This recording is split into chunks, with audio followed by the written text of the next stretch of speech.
한 주 잘 보내셨습니까? 우리 오늘 같이 볼 말씀은 요셉에 대한 말씀 중에서 이제 요셉 개인을 넘어서서 어떻게 보면은 가정을 회복시키시고 그리고 그 가족이 민족으로서 나아가는 귀한 중요한 기로에 있는 전환점이 나오는 말씀입니다.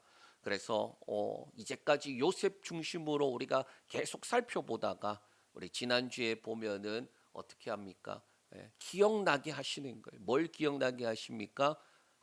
우리가 예전에 사랑하는 동생, 물론 미워했지만은 그 동생을 구덩이에 던지고 그 꿈이 어떻게 되나 보자 하다가 결국은 팔아버렸던 그 동생, 그 동생의 그에게 잘못했던 그 죄값, 그 핏값을 우리가 받는다. 그렇게 했다라는 것이죠.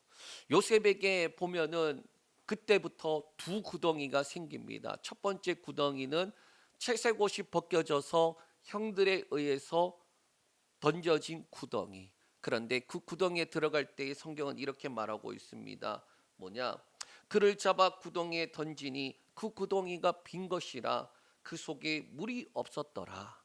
원래 그 구덩이는요, 쉽게 말하면 임시 물창고 같은 거예요. 비가 잘 내리지 않기 때문에 구덩이를 파서 빗물을 받아두고 쓰던 곳이에요. 그런데 던져졌을 때에 물이 있었으면 어떻게 됐을까요? 그가 헤엄을 치다가 올라갈 수 없기 때문에 결국엔 지쳐서 죽게 될 텐데, 그곳이 던져졌는데 마침 빈 곳이었고 물이 없었다라고 말하고 있어요. 그의 안전을 예비하셨다라고 말씀하고 있는 겁니다. 그리고 두 번째 구덩이는 어떤 구덩이입니까? 억울하게 누명을 쓰고 종에서 죄인이 되어서 감옥에 갇힐 때요. 그 감옥이 어떤 감옥이냐? 둥근 집이라는 원어예요. 왜 둥근 집입니까? 그 당시에 감옥은 둥글게 벽을 쌓아갖고 뭐 했느냐? 외부와 단절을 만든 집이었기 때문에 그런 감옥이에요.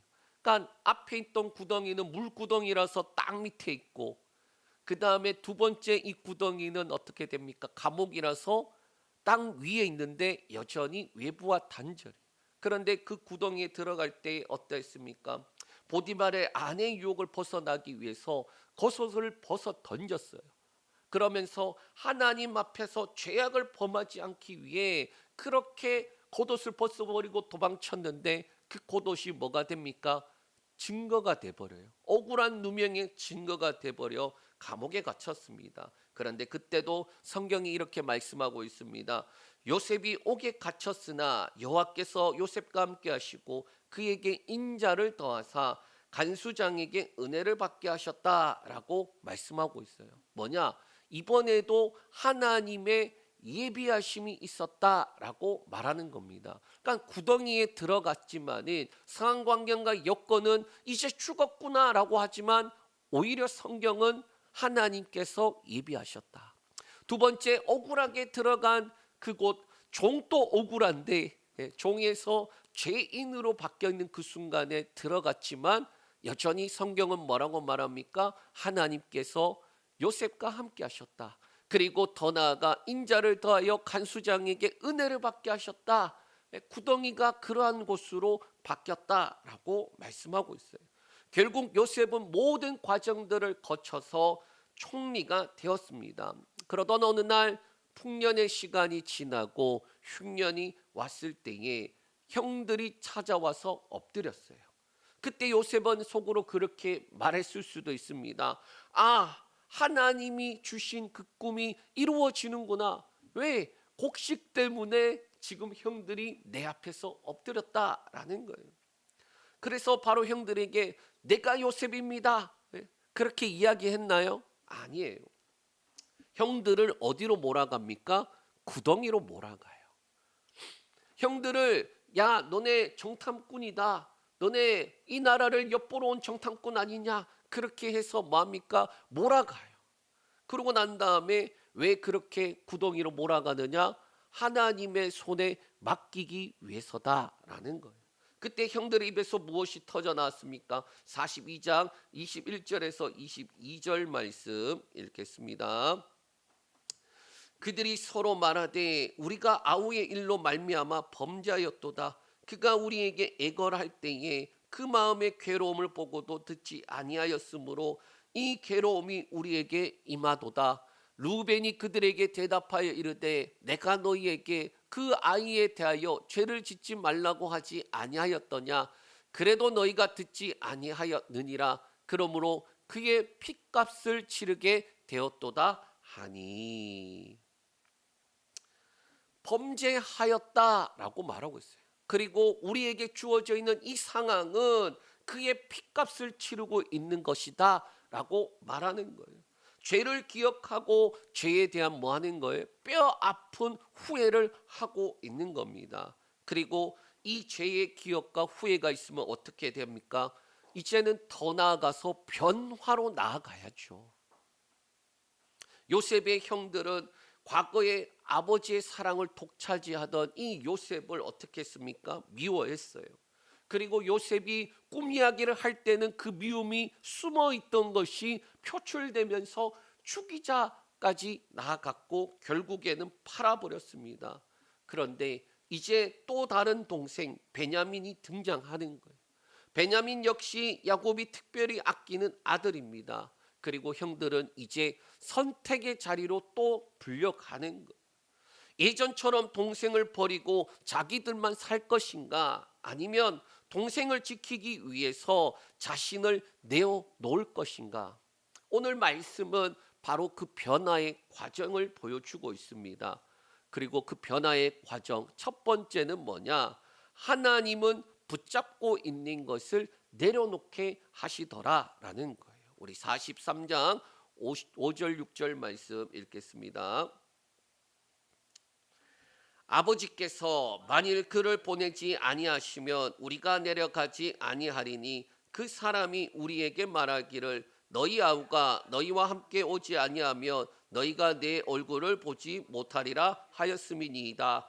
이스라엘이 이르되 너희가 어찌하여 너희에게 또 다른 아우가 있다고 그 사람에게 말하여 나를 괴롭게 하였느냐.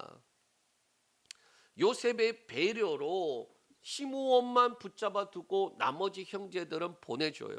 그들에게 가는 동안에 곡식도 주고 그리고 그 가정에 필요한 곡식들을 충분하게 채워서 가나안으로 보냅니다. 그런데 가나안에 돌아와서 어떻게 해야 됩니까? 베냐민 데리고 다시 애굽으로 가야 되는데 못 가고 있는 거예요. 시므온은 붙잡혀 있고 지금 빨리 결정을 해서 베냐민을 데려가야 되는데 못 가는 거예요. 왜 못 갑니까? 야곱이 이 베냐민을 붙잡고 놓아주지 않는 거예요. 왜?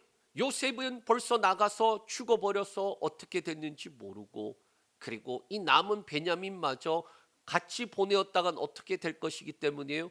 죽을까 봐. 그래서 야곱이 그 베냐민을 그렇게 붙잡고 있는 상황입니다. 그런데 기근이 심해져서 다시 야곱의 아들들이 야곱에게 말하는 거예요. 그때 유다가 나와서 말합니다. 그 사람이 너희 아우와 함께 오지 아니하면 얼굴도 보지 못할 것이라 했습니다. 그러나 막내를 함께 보내주지 않으면 우리는 가지 않겠습니다. 그러니까 막내와 함께 가지 않으면 그냥 우리는 갈 수가 없다. 어차피 가도 만나지 못한다. 그때 야곱이 뭐라고 말하느냐? 너희가 어찌해서 너희에게 또 다른 아우가 있다고 그 사람에게 말해서 나를 괴롭게 하느냐? 그렇게 말하는 거예요. 형들뿐만 아니라 야곱도 어떻게 된 것입니까? 지금 구덩이에 들어간 거예요. 제가 지금 구덩이라고 표현했지만은 하나님 앞에 강제적으로 던져지게 되는 상황으로 가고 있는 거예요. 그때 유다가 자신이 막내를 위해서 뭐 하느냐? 담보가 되겠다라고 말합니다. 그리고 결국 야곱이 어떻게 하느냐? 12절에서 14절 말씀 읽겠습니다. 너희 손에 갑절의 돈을 가지고 너희 자루의 아귀에 도로 넣어져 있던 그 돈을 다시 가지고 가라. 혹 잘못이 있었을까 두렵도다. 내 아우도 데리고 떠나 다시 그 사람에게로 가라. 전능하신 하나님께서 그 사람 앞에서 너희에게 은혜를 베푸사 그 사람으로 너희 다른 형제와 베냐민을 돌려보내게 하시기를 원하노라. 내가 자식을 잃게 되면 이르리로다. 아멘. 결국에는 어떻게 합니까? 야곱이 예전처럼 자기가 할 수 있는 모든 것들을 다 해요. 야곱이 어떻게 했습니까? 에서를 만나기 전에 자기가 할 수 있는 모든 것 다 합니다. 두 때로 나눴다가 안 되니까 네 때로 나눠갖고 에서의 마음을 돌이키기 위해서 다 해요. 그렇게 다 하고 난 다음에 뭐 한 겁니까? 그 야복 나루에서 하나님 앞에 서 있는 거예요. 그리고 붙잡고 씨름을 했던 거예요. 자기가 할 수 있는 모든 것들을 다 했는데도 뭐 하는 겁니까? 불안한 거예요. 저와 여러분도 마찬가지 아닙니까? 내가 열심히 하고 또 수고하고 노력을 했지만은 아무리 내가 다 해도 두려움과 불안감이 사라지지 않는 거예요. 그리고 그때 하나님 앞에 서서 뭐 하는 거예요? 하나님, 내게 축복하지 않으면 내가 보낼 수가 없습니다.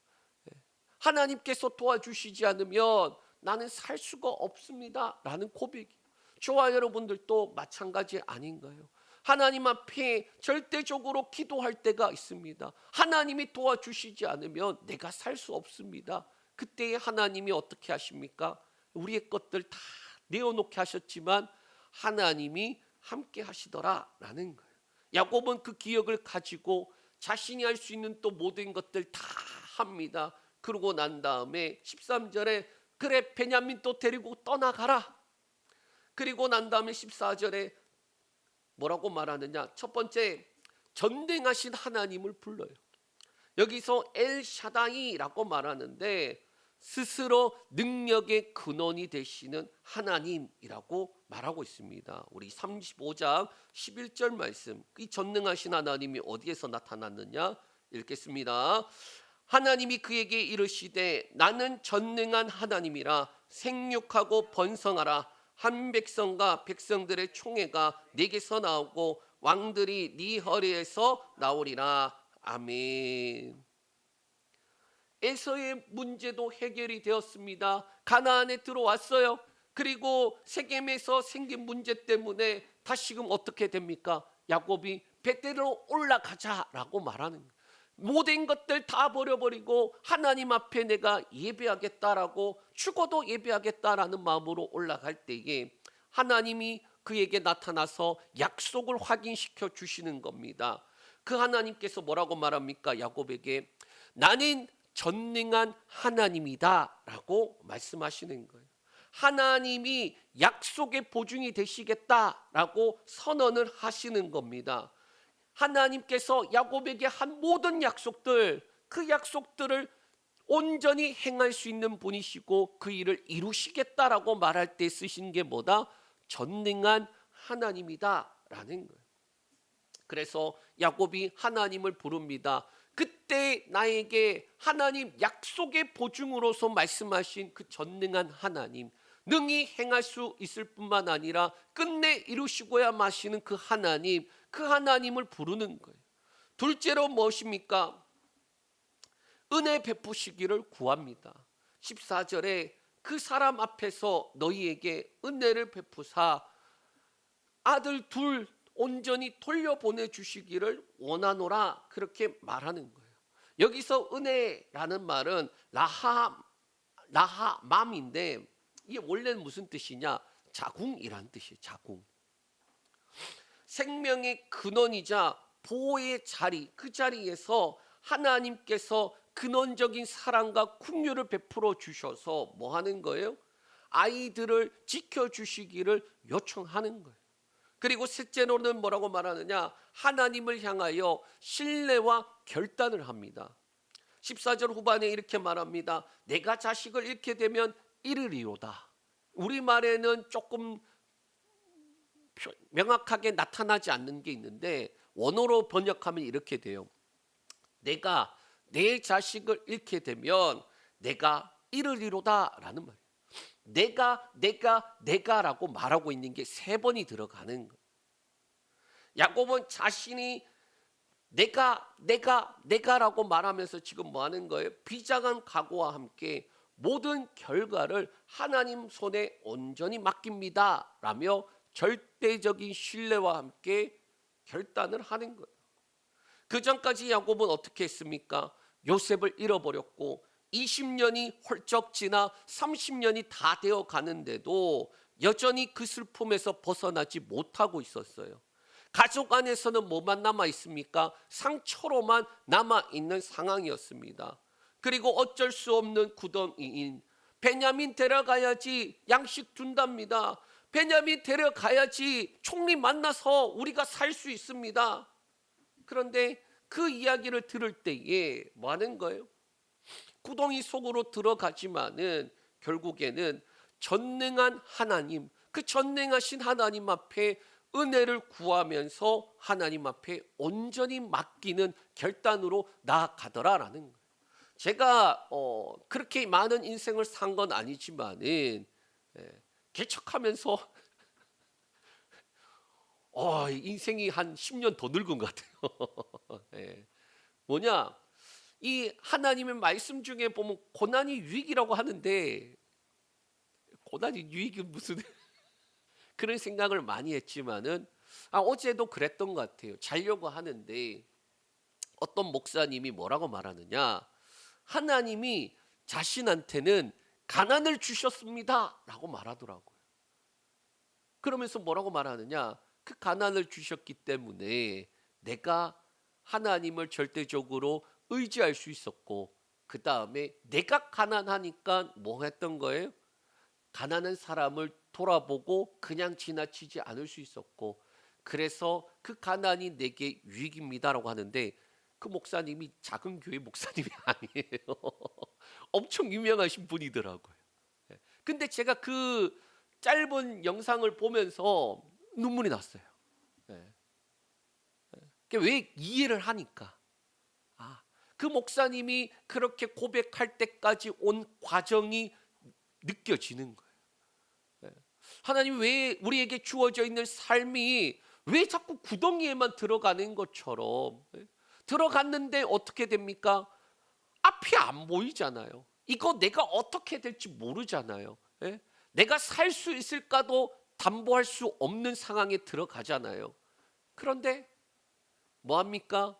그 구덩이에 들어갈 때는 그랬지만은 결국에는 하나님은 전능하신 하나님, 말씀하시고 약속하신 것을 능히 이루실 수 있을 뿐만 아니라 끝내 이루시고야 마는 하나님이다라는 거예요. 그러니까 제가 감사합니다.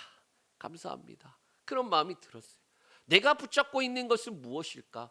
내가 붙잡고 있는 것은 무엇이길래 왜 구덩이에 집어넣어서 그거 내어놓고 하나님만 전적으로 신뢰하고 하나님만 붙잡으라 하실까? 여러분에게는 붙잡고 있는 것이 무엇입니까? 하나님보다 더 사랑하는 것이 무엇입니까? 아니, 걱정, 근심, 염려하고 있는 그게 무엇입니까? 그런데 하나님이 뭐 하는 거예요? 그거 내어놓으라는 거예요. 야곱에게는 뭐였습니까? 베냐민. 야곱에게는 베냐민. 그거 내어놓으라는 거예요. 하나님께서 우리가 붙잡고 있던 것들을 내려놓게 하시는 이유가 뭐냐? 우리로부터 빼앗기 위함이 아니라 하나님께 맡기게 하기 위해서다라는 거예요. 그 은혜를 누리길 축복합니다. 두 번째는 뭐냐? 동생을 팔던 유다가 이제는 동생을 대신해서 자신을 담보로 내세웁니다. 우리 43장 8절에서 10절 말씀 읽겠습니다. 유다가 그의 아버지 이스라엘에게 이르되 저 아이를 나와 함께 보내시면 우리가 곧 가리니 그러면 우리와 아버지와 우리 어린 아이들이 다 살고 죽지 아니하리이다. 내가 그를 위하여 담보가 되오리니 아버지께서 내 손에서 그를 찾으소서. 내가 만일 그를 아버지께 데려다가 아버지 앞에 두지 아니하면 내가 영원히 죄를 지리이다. 우리가 지체하지 아니하였더라면 벌써 2번 갔다 왔으리이다. 여기서 주목해야 될 것이 뭐냐? 바로 유다를 주목해야 돼요. 이 유다는요, 야곱에게 베냐민을 함께 보내달라고 요청하고 있는 중입니다. 그리고 그 이유를 그러면 우리와 아버지와 그리고 우리 어린 아이들이 다 살고 죽지 아니할 겁니다 라고 말하는 거예요. 지금 유다가 뭘 말하느냐? 단순하게 양식 사러 가야 됩니다라는 게 아니에요. 뭐냐? 가지 않으면 죽습니다라고 말하고 있습니다. 지금 이거 하는 거, 베냐민을 데려가야 되는 이 모든 것들은 뭐냐? 온 가족의 생명이 달려 있다라고 말하는 거예요. 야곱에게는 베냐민은 목숨보다 소중하지만은, 그러나 중요한 것은 뭡니까? 베냐민이 함께 가지 않으면 다 죽는다라는 거예요. 베냐민을 보내야 되는데 그 보내지 않으면 어차피 다 죽어요, 아버지. 그렇지 않으면 총리도 못 보고, 총리를 못 보면 양식도 못 사고, 그러면 우리 모두 다 죽습니다 라는 거예요. 그래서 어떻게 말합니까? 9절에 유다는 3단계로 말해요. 1단계는 담보를 말해요. 여기서 담보라는 말은 원어적으로 다른 사람의 빚에 대해서 법적인 책임뿐만 아니라 목숨까지 내놓겠다라는 강력한 의지를 나타내고 있어요. 2단계는 뭐냐? 내 손으로 그를 찾으소서라고 말하고 있습니다. 이게 뭔 말이냐? 그에 대한 책임을 확실하게 나한테 물으라라고 말하고 있는 의미예요. 그러니까 유다가 강력한 의지를 가지고 아버지에게 말하고 있어요. 그리고 3단계는 내가 영원히 죄를 지리이다라고 말하고 있어요. 그러니까 만약에 베냐민이 살아오지 못한다면, 돌아오지 못한다면 내가 영원히 죄를 지겠다. 만약에 약속을 지키지 못할 경우 평생 아버지 앞에서 죄인으로 살겠다라는 비장한 각오를 말하고 있어요. 과거에 요셉을 팔자고 누가 말했을까요? 유다예요. 유다가 요셉을 팔아버리자라고 이야기한 사람이에요. 그런데 지금 어떻게 합니까? 이제는 베냐민을 위해서 자신이 희생하겠다라고 하면서 진정한 회개와 변화를 나타내고 있는 거예요. 가끔 문득 옛날에 잘못한 것이나 부끄러운 것들이 생각날 때가 있습니다. 그러면 왜 그때 그랬을까? 아이고 멍충이야, 너 왜 그때 그랬니?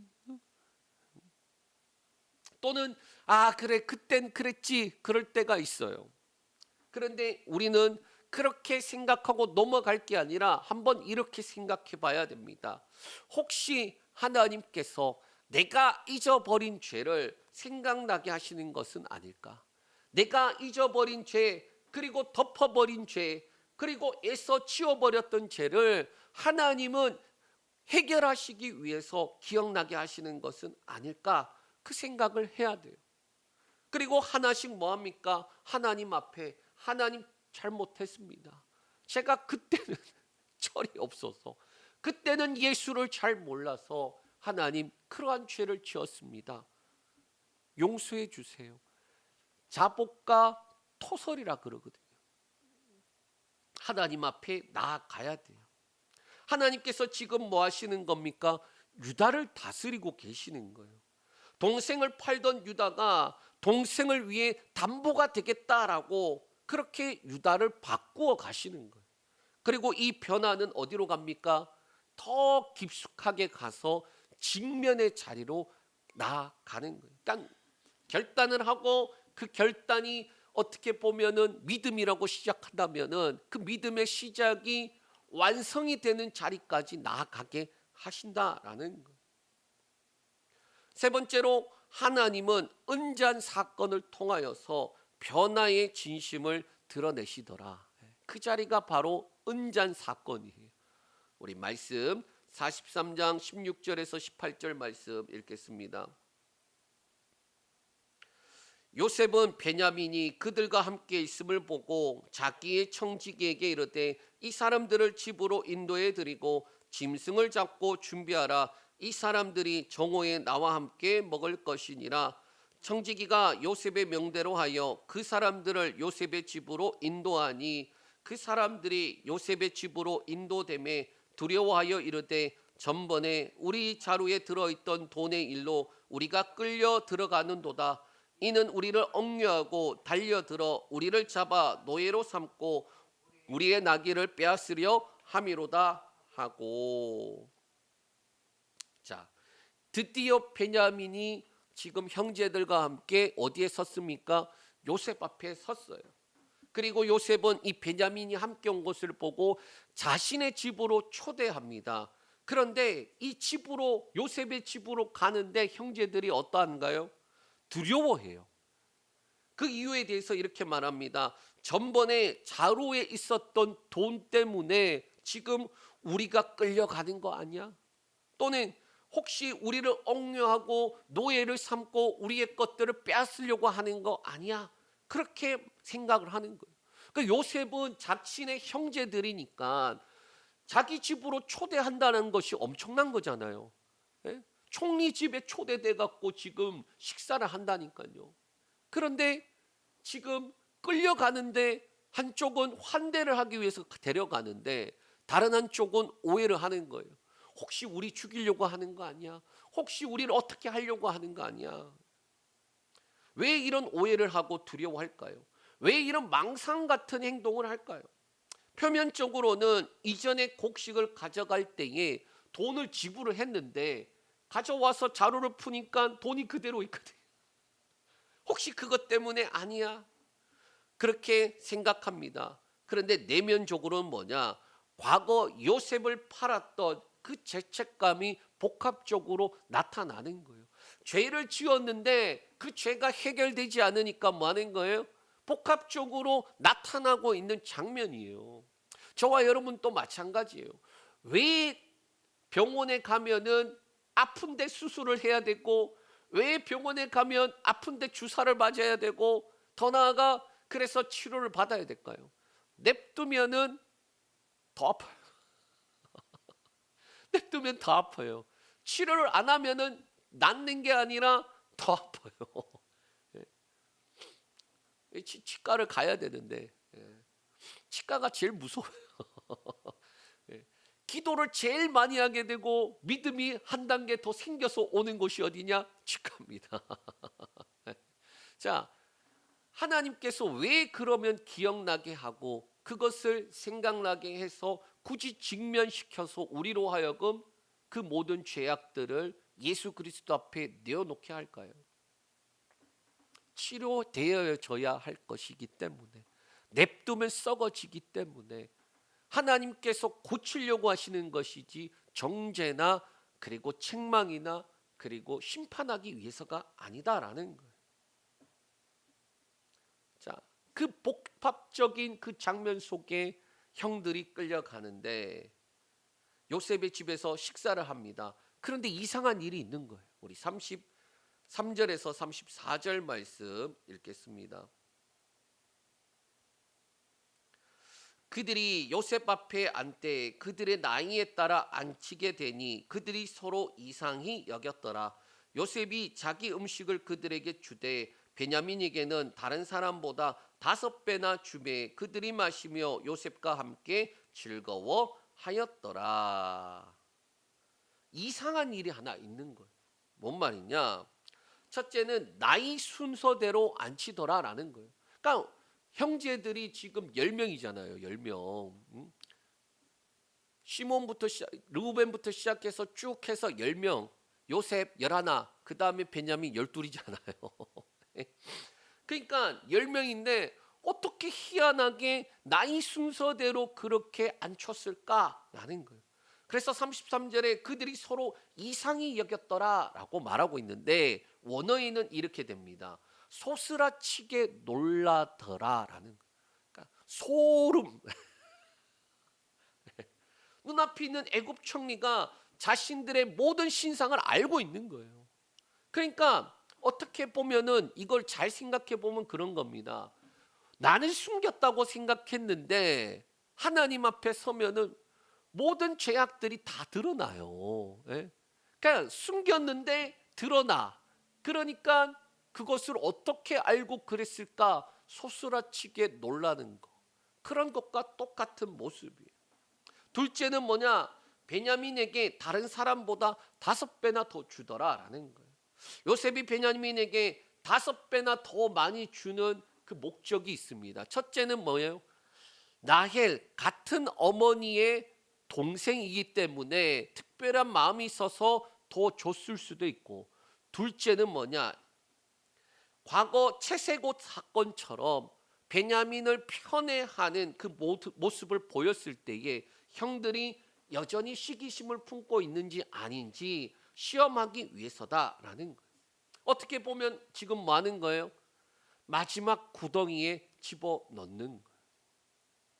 그리고 그 결정타가 무엇입니까? 바로 은잔입니다. 우리 44장 10절에서 12절 말씀 읽겠습니다.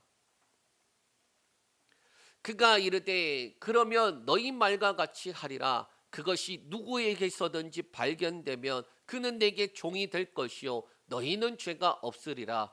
그들이 각각 급히 자루를 땅에 내려놓고 자루를 각기 푸니 그가 나이 많은 자에게서부터 시작하여 나이 적은 자에게까지 조사하며 그 잔이 베냐민의 자루에서 발견된지라.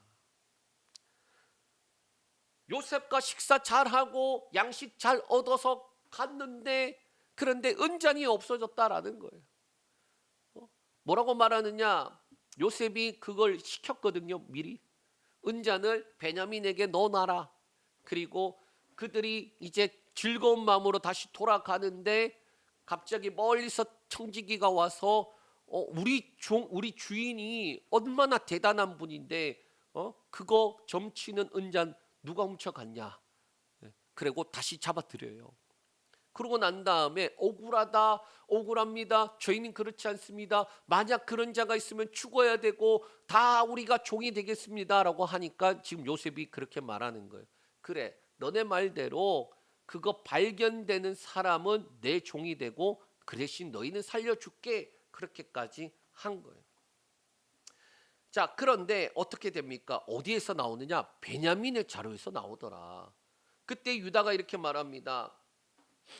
우리와 이 잔이 발견된 자가 내 주의 노예가 되겠나이다 라고 말해요. 발견이 베냐민에서 나오니까 형들이 탄식을 하고 뭐 어쩔 줄 몰라 해요.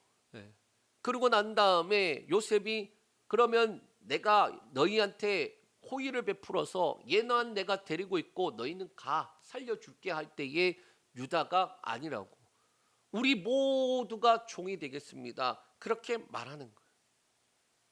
예전처럼 동생 하나만 버리면은 너네 다 살 수 있어. 얘 버리면은 너네 살 수 있어. 요셉을 미워했잖아요. 같은 형제인데 미워했잖아요. 그렇지 않습니까? 그런데 지금 베냐민을 시기하고 베냐민을 미워했으면 어떻게 합니까? 그래, 그럼 베냐민은 두고 아버지한테는 베냐민이 그 은잔 훔쳐갖고 결국에 붙잡혀서 종되었습니다. 우리가 음식 가져왔습니다.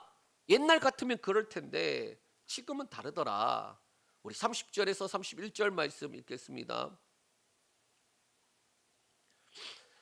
시작. 아버지의 생명과 아이의 생명이 서로 하나로 묶여 있거늘 이제 내가 주의 종 우리 아버지에게 돌아갈 때에 아이가 우리와 함께 가지 아니하면 아버지가 아이 없음을 보고 죽으리니 이같이 되면 종들이 주의 종 우리 아버지가 흰머리로 슬퍼하며 수월로 내려가게 함이니이다.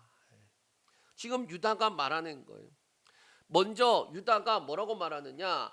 아버지 야곱의 마음을 말하는데 30절에 아버지의 생명과 아이의 생명이 서로 하나로 묶여 있습니다. 그러니까 뭐라고 말하는 거냐?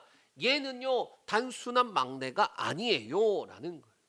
아버지의 생명과 하나로 묶여 있기 때문에 31절에 베냐민이 돌아가지 않으면 아버지가 슬픔 가운데서 죽게 될 거다라고 말하는 거예요. 이게 이전에 유다와 다른 점이에요. 예전에 유다는 어땠습니까? 요셉 팔아버리자라고 팔아버렸어요. 그리고 요셉의 옷을 가지고 그것을 찢어서 짐승의 피를 묻혀서 아버지에게 갖다 주면서 아버지 우리가 오다가 이것을 주셨는데 혹시 아버지 아들 요셉의 것이 아닙니까? 했던 자들이에요. 아버지가 그 요셉의 피 묻은 옷을 들고 슬퍼할지 그런 거 생각을 못했어요. 왜? 미워했기 때문에. 그러나 이제 유다는 어떻게 합니까? 아버지의 마음을 알고 있는 거예요. 그렇기 때문에 어떻게 하겠다고 말하느냐? 32절에서 33절 말씀 읽겠습니다. 이제 주의 종으로 그 아이를 대신하여 머물러 있어 내 주의 종이 되게 하시고 그 아이는 그의 형제들과 함께 올려 보내소서. 그 아이가 나와 함께 가지 아니하면 내가 어찌 내 아버지에게로 올라갈 수 있으리까? 두렵건대 제 해가 내 아버지에게 미침을 보리이다. 유다가 변화하는 거예요. 죄를 기억하고 죄에 대해서 뼈저리게 후회하고 그러고 난 다음에 어떻게 되나요? 그들이 변하는데 유다의 모습을 보니 아버지에게 내가 담보하겠다고, 내가 책임지겠다고, 내가 영원히 죄를 짓겠다고 그러면서 그가 아버지에게 말하였던 그대로 그 순간이 왔을 때 지금 유다가 행하고 있는 거예요. 예전에 유다는 동생을 팔았습니다. 이제는 유다는 동생을 대신해서 종이 되겠다라고 말하고 있어요. 예전에 유다는 동생을 버리고 자신들만 살겠다라고 길을 찾아갔습니다. 그런데 이제는 유다가 동생을 살리기 위해 자신이 남겠다라고 말하고 있어요. 여러분, 이 장면은 요셉 이야기에 있어서 전환점이 되는 아주 중요한 부분이에요.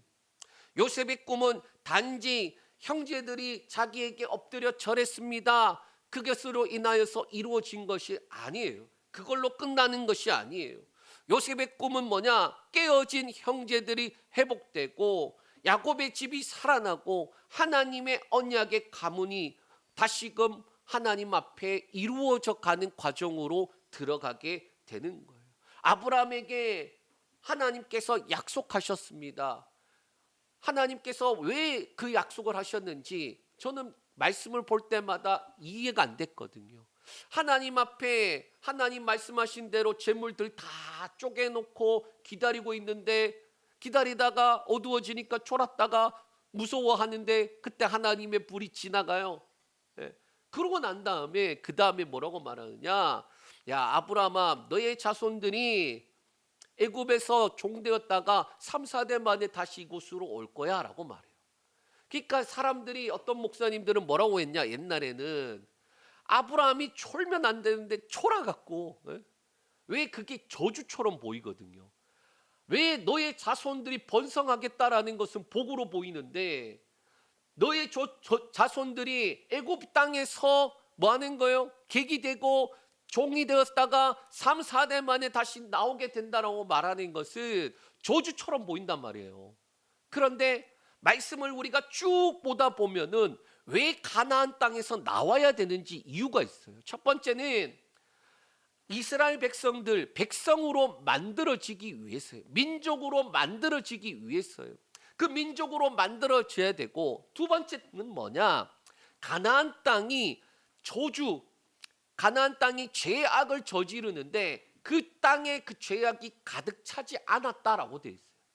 그 땅에 죄악이 가득 차고 있는 중인데 그 땅에 죄악이 가득 찰 때까지 뭐 하는 거예요? 애굽으로 보내는 거예요. 그리고 그 쓰임에 요셉을 사용하고 있는 거예요. 그러니까 요셉의 꿈은 단순하지 않아요. 하나님의 언약의 가문으로 세워지는 자리로 나아가요. 그리고 은잔 사건은 단순한 시험이 아니라 하나님께서 형들의 변화와 회복을 드러내고 야곱이 붙잡고 있는 것들, 상처들, 모든 것들을 치유하고 회복하고, 그리고 하나님께서 하나님의 일을 시작하고 있다라는 것을 나타내는 자리예요. 그러므로 오늘 본문은 단순히 유다가 바뀌었다, 그게 아니라 하나님께서 죄인을 어떻게 변화시키는지 보여주는 말씀이에요. 동생을 팔았던 사람이 동생을 대신해서 서는 사람으로, 자기만 살려 했던 사람이 누군가를 살리려 하는 사람으로, 자신을 내어놓는 사람으로 변하는 그 장면을 보여주고 있다라는 거예요. 말씀을 정리합니다. 하나님은 요셉만 변화시킨 것이 아니라 형들도 변화시킵니다. 시간들을 우리가 볼 때에 하나님께서 요셉을 만들어 가시고 요셉이 만들어지니 그 주변을 만들어 가시고 그 주변이 만들어지니 그 가정 모든 가문까지 만들어 가시는 걸 봐요. 저와 여러분도 마찬가지입니다. 하나님이 저와 여러분을 만드시다가 어느 순간에 그 지경이 확 넓어져요. 가정을 다루십니다. 그 가정의 문제들을 다루고 자녀들을 다루고 그 지경이 넓어져서 우리의 삶의 모든 지경 구석구석들을 지경을 넓혀 가시는 거예요. 지난 시간에 묻어졌던 죄를 기억나게 하고 오늘 그 기억이 진짜로 변화로 바뀌어가는지 그것으로 만들어가세요. 야곱은 붙잡고 있던 베냐민을 하나님 앞에 맡기는 자리로 나아가고 유다는 동생을 팔던 자리에서 동생을 대신해서 서는 자리로 나아갔습니다. 우리도 마찬가지입니다. 하나님께서 죄를 기억나게 하실 때에 피하지 말아야 돼요. 저도 그런 것들이 있어요. 기도하다가 또는 가만히 이렇게 있는데 갑자기 뜬금없이 생각이 나는 거예요. 그러면 왜 뜬금없이 생각이 나지? 야, 그때 참 너 철없지? 그런 것들이 있어요. 그런데 그것을 피하고 그리고 그것을 그냥 넘기지 말고 하나님 앞에 내어놔야 돼요. 붙잡고 있는 것도 내어놔야 돼요. 그리고 이제는 예전처럼 나만 살려고 하지 않고 누군가를 살리는 사람으로 나아가야 합니다. 더 나아가 오늘 우리가 이 말씀을 통해 복음의 그림자를 보았어요. 베냐민을 대신해서 종이 되겠다라고 유다가 말합니다. 그리고 훗날 유다의 후손으로 예수 그리스도께서 뭐 하시는 거예요? 죄인을 대신해서 십자가에서 죽으셔요. 유다는 한 동생을 살리기 위해 대신 서겠다고 했지만은 예수님은 우리 모두를 살리기 위해 자기 생명을 내어주셨다라는 거예요.